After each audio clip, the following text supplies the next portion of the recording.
मां यमुना, मां सरस्वती की त्रिवेणी के संगम में महास्नान के माध्यम से इस आयोजन में भागीदार बनने। सनातन धर्म का ऐसा अद्भुत क्षण दुर्लभतम क्षणों में से एक बन गया है और इसकी सफलता के लिए मैं देश और दुनिया के सभी सनातन धर्मावलंबियों को, संस्थाओं को, पूज्य संतों को हृदय से मैं उनका अभिनंदन करता हूं, उनका आभार व्यक्त करता हूं। बहनों और भाइयों, यह उत्तर प्रदेश का सौभाग्य है कि भारत के 3 महत्वपूर्ण तीर्थ जो भारत की सनातन एकता के प्रतीक हैं, देवादिदेव महादेव का पावन धाम काशी उत्तर प्रदेश में है। उत्तर से दक्षिण तक पूरे भारत को एकता के सूत्र में हजारों वर्ष पूर्व जोड़ने की आधार रखने वाले मर्यादा पुरुषोत्तम प्रभु श्री राम की पावन जन्मभूमि इसी उत्तर प्रदेश में अयोध्या धाम के रूप में है और पूरब से पश्चिम तक पूरे भारत को एकता के सूत्र में जोड़ने वाले लीलाधारी हमारे कृष्ण कन्हैया की पावन जन्मभूमि भी उत्तर प्रदेश में है। उनकी जन्मभूमि भी है, उनकी लीला भूमि भी है। बहनों और भाइयों, आप देखें कितना अद्भुत संगम है और ये हमारा सौभाग्य है कि प्रधानमंत्री मोदी जी के नेतृत्व में आदरणीय प्रधानमंत्री जी ने 2014 में आने के बाद विरासत और विकास की जिस नई परंपरा को भारतवासियों को प्रदान किया, जिसका परिणाम अब महाकुंभ कैसे भव्य आयोजन के रूप में हमें देखने को मिले, उस विरासत और विकास के अद्भुत छटा को हम लोगों ने महाकुंभ में भी देखा है, काशी में देखा है, अयोध्या में देखा है, विंध्यवासिनी धाम में देखा है, आज मुझे बरसाना में ब्रजभूमि में देखने को मिल रहा है। और इसीलिए मैं आज आपको कहने के लिए आया हूं। देखिए, पहली बार होली का आनंद लेने वाले जो होली के ही अवसर पर बरसाना आते हैं, उन्हें रोप वे की सुविधा भी यहां प्राप्त हो रही है।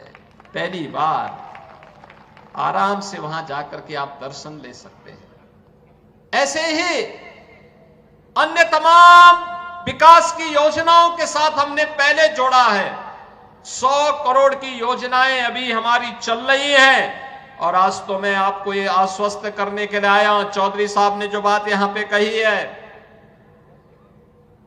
आदरणीय प्रधानमंत्री जी के नेतृत्व मार्गदर्शन में काशी की कायाकल्प हुई है। अयोध्या में प्रभु रामलला के 500 वर्षों के बाद विराजमान होने के अवसर पर अयोध्या को त्रेता युग की तरह फिर से सुंदरतम नगरियों में से एक बनाने का काम किया है। और अब जब महाकुंभ प्रयागराज के कार्यक्रम को सकुशल संपन्न करने के बाद अब हमें फुर्सत मिली है। यद्यपि यहां कार्य पहले प्रारंभ हो गए थे, लेकिन इस बार हमने बजट में विशेष प्रावधान कर दिया है। और आप आश्वस्त रहिए, बस आप आशीर्वाद देते रहिए, इंतजार करिए। जैसे अयोध्या आज सुंदरतम नगरी बन गई है, हमारा प्रयागराज सचमुच तीर्थों का राजा बनकर के चमकता हुआ दिखाई दे रहा है। दीप्यमान सूर्य की रूप में पूरी दुनिया को दिखाई दे रहा है। महाकुंभ की सफलता उसका एक उदाहरण है। जैसे काशी की कायाकल्प हुई है, अब तो बारी इसी ब्रजभूमि की है। मथुरा, वृंदावन, बरसाना, गोकुल, नंदगांव, गोवर्धन, बलदेव, ये सभी पे विकास के लिए पैसे की कोई सीमा नहीं। मैंने पहले भी कहा, विकास की इन योजनाओं को आगे बढ़ाने के लिए मैंने कहा होली के अवसर पर राधा रानी के श्री चरणों में इससे बड़ा निवेदन करने का अवसर दूसरा नहीं मिलने वाला है कि मैं होली के अवसर पर, क्योंकि इस समय उनका आशीर्वाद विशेष रूप से इस भूमि को प्राप्त होता है, और इसीलिए इस अवसर पर मैं उनके चरणों में, श्री चरणों में अपने सभी माननीय जनप्रतिनिधियों के साथ पूज्य संतों के सानिध्य में निवेदन कर लूं और इस बात के लिए आश्वस्त कर लूं कि उनकी कृपा बनी रहे, यहां का विकास होगा, पूरा विकास होगा। जैसे अयोध्या में, जैसे प्रयागराज में, जैसे काशी में, जैसे मां विंध्यवासिनी धाम में आपको दिखाई दे रहा है, यही हर विकास के कार्य यहां पर इसी रूप में आगे बढ़ेंगे।